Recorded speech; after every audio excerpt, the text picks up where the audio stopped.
Good morning, sir. So our topic is about women and violence.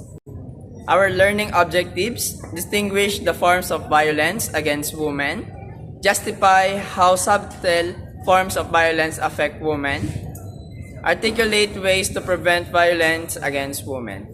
So what is violence against women?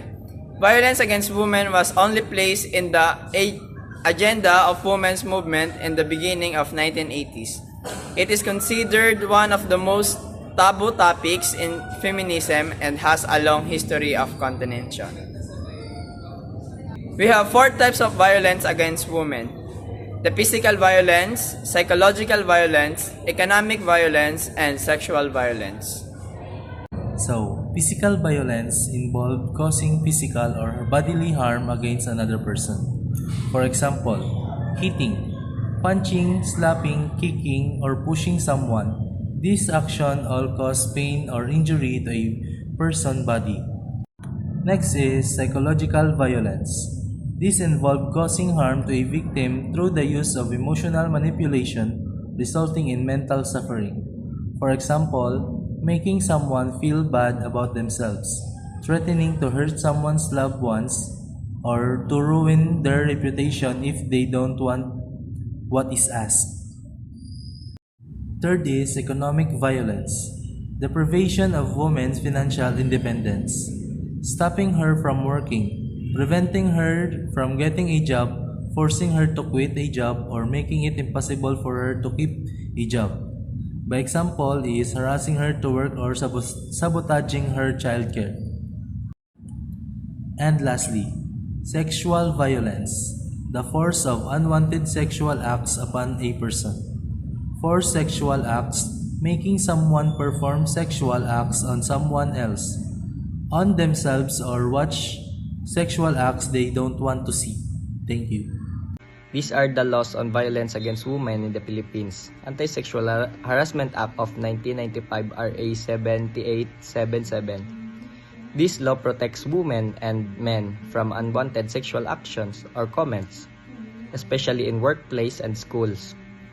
Anti-Rape Act of 1997 RA 8353. This law defines rape as a serious crime against a person, not just against honor. It punishes anyone who forces another person to have sexual intercourse with consent. Next is Rape Victims Assistance Act of 1998 RA 8505. This law ensures that rape victims receive proper help and care. It requires hospitals, police, and social workers to assist victims with medical, legal, and emotional support. Anti-Mail Order Bride Law of 1990 RA 6955. This law prohibits matching Filipino women with foreign men for marriage through mail order services. It protects women from exploitation and being treated like products.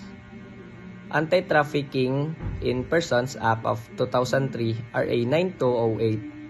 This law punishes people who recruit, transport, or sell persons for forced labor, prostitution, or exploitation. It protects women and children from human trafficking. Anti-Violence Against Women and Their Children Act of 2004 RA 9262. This law protects women and their children from abuse by husbands, partners, or family members. Abuse can be physically, emotional, psychological, sexual, or economic. Prevention and responses. Although 5% of national budget is allotted for gender and development, it is often not treated as a priority.